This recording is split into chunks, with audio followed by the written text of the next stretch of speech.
నమస్కారం తెలియజేస్తున్నాను. ముఖ్యంగా ఈ ప్రెస్ మీట్ పెట్టడం ముఖ్య ఉద్దేశం చెప్పబోతున్నాను. ఎందుకంటే మీరు చూశారు, పల్లా శ్రీనివాస్ వర్గం నా పైన కోవట్ అనే మాట మాట్లాడారు. ఈరోజు నేను ఒకటే చెప్తున్నాను, వాళ్ళకి నాకు ఎదురొచ్చిన వాళ్ళకే ప్రమాదం, నేను ఎదురైన వాళ్ళకే ప్రమాదం. ఎందుకంటే నా వైపు ఎదురొస్తే 100 వేస్తాను. నాకు ఫీలింగ్స్ లేవు, ఎమోషన్స్ లేవు, క్యాల్కులేషన్స్ లేవు, మ్యానిపులేషన్స్ లేవు.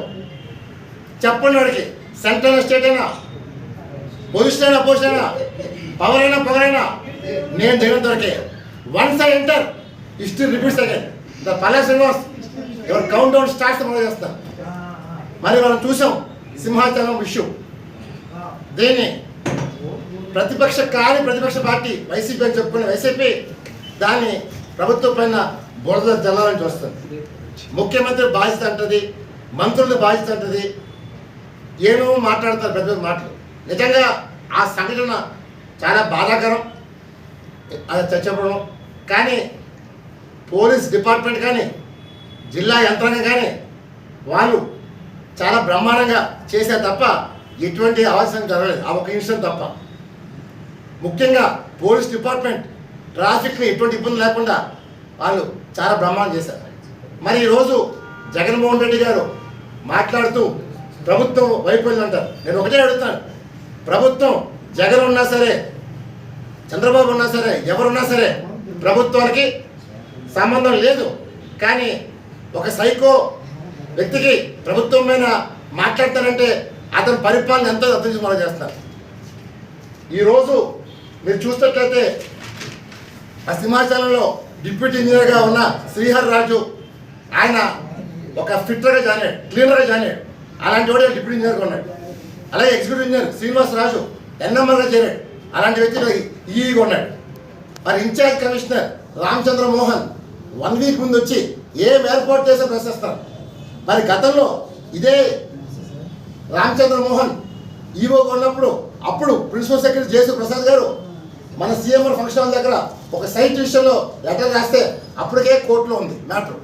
కానీ ఏమీ లేకుండా 200 గజాల స్థలం, దేవస్థాన స్థలం దారాదత్తం చేసి పడుతున్నారు. అంటే ఈరోజు రామచంద్ర మోహన్ ఎంత అవినీతిపరుడు అంటే 28-29 టికెట్లు గల్ఫ్ కోర్ట్ దగ్గర టికెట్ బ్లాక్లో అమ్ముకున్నారు. టికెట్లన్నీ అక్కడ అమ్ముకున్నారు. నిజంగా భక్తులకు టికెట్ అందలేదు. ఈరోజు ఎందుకంటే ఆరోపణ చేస్తానో ఆ ఇంజనీరింగ్ డిపార్ట్మెంట్ ఎంత కట్టాలి, ప్రింట్ పేమెంట్ ఏంటో ఎలా కట్టాలో ఏమీ తెలియని ఒక దర్శనంలో అధికారులు సింహాచలం అంటే ఈ సమస్య ఒక సింహాచలమే కాదు, భారతదేశంలో అన్ని దేవాలయాల్లో కూడా గతంలో రిక్వెస్ట్ చేస్తారు, ఇంకా కొనసాగుతున్నారు. ఈవేళ ఈ సింహాచలం దేవస్థానం ప్రభుత్వం అంటే ఏ అధికారి అయినా సరే మ్యాక్సిమం 3 ఏళ్ళ నుంచి 5 ఏళ్ళ వరకే ఉండాలి. కానీ 20 సంవత్సరాలైనా 10 సంవత్సరాలైనా ట్రాన్స్ఫర్ లేవు. మరి ఏంటో ఇంట్లో అర్థం కావట్లే. ఈవేళ ప్రభుత్వాన్ని ఒకటే కోరుతున్నాను, దీని పూర్తి బాధ్యత ఇన్ఛార్జ్ కమిషనర్ రామచంద్రమోహన్ గారు మనం చేస్తాను. ఆయన తొత్తులైన ఈ శ్రీహర్ రాజు, ఈ శ్రీనివాసరాజు ఆయన తొత్తులు. ముఖ్యంగా రమణమూర్తి అనే వ్యక్తి ఉన్నాడు, శారదాపీఠం మనిషి. మనం గతంలో చూసాం శారదాపీఠం ఏదైతే సింహాచలం చైర్మన్ అశోక్ గజపతి రాజుని తప్పించి సంచిత గజపతి రాజుని ఎలా చూసాం. అంటే సింహాచలం భూములు కొట్టేయాలని చెప్పి గత ప్రభుత్వం చూసింది. కానీ నిజంగా భగవంతుడు ఉన్నాడని చెప్పడానికి ఉదాహరణ మొన్న స్వాతంత్ర రోజు జరిగింది. చెప్పాలి ఇబ్బంది కాదు, ఇంకా చాలామంది ప్రాణాలు పోవాలి. కానీ అది దురదృష్టం. ఆ వాళ్ళు కన్స్ట్రక్షన్లో ఇక్కడ రామచంద్ర మోహన్ తన బినామీలకు ఇచ్చి కన్స్ట్రక్షన్ చేయించారు, దాంట్లో కమిషన్ కొట్టారు. అంటే కేవలం భగవంతుడి డబ్బులు కూడా సింహాచలం నుంచి తరలిపోతున్నాయి. మరి దీనిపైన నేను ప్రభుత్వాన్ని బ్లేమ్ చేయట్లేదు, కానీ ప్రభుత్వం వెంటనే మీరు అధికారులకి సర్టిఫికేట్ చూస్తున్నారు. ఏ ఒక సర్టిఫికెట్ లేవు, అన్ని దొంగ సర్టిఫికెట్లే. అంటే వ్యవస్థ ఎలాగైపోయిందంటే మా చేతుల్లో ఉంది కదా. అంటే ముఖ్య బాధ్యత కమిషనర్ది, మంత్రులు కాదు. కమిషనర్ రాష్ట్రానికి దేవాదాయ శాఖ కమిషనర్ ఉన్నాడు, ఏం పీక్తో అడుగుతున్నాను. ఈరోజు 8 మంది ప్రాణాలు పోతే మీరు ఏదో ప్రభుత్వం డబ్బు ఇవ్వటం కాదు, మీరు అడగాల్సిన అడుగుతారు ప్రభుత్వాన్ని. ఎందుకంటే ఇది ప్రజల డబ్బు, ప్రజలు కట్టే పన్నుని రాష్ట్ర అభివృద్ధి కోసం ఇచ్చారు తప్ప ఇలాగ చచ్చిపోయిన వాళ్ళకి మీరు ఏమన్నా కావట్లేదు. ఎవరి వల్ల చచ్చిపోయారు వాళ్ళని వసూలు చేయండి. సింహాచలంలో దేవస్థానంలో ఉన్న అధికారులు అందరూ అన్ఫిట్ టు బి అధికారులు దొంగలుతున్నారు. సో దయచేసి ఒక్కొక్కరికి పారదర్శకాలు 50 లక్షలు డిమాండ్ చేస్తారు. సింహాచలంలో ఉన్న అధికారులు ఈవో కమిషనర్ మొత్తం మంది దీంట్లో పెట్టండి.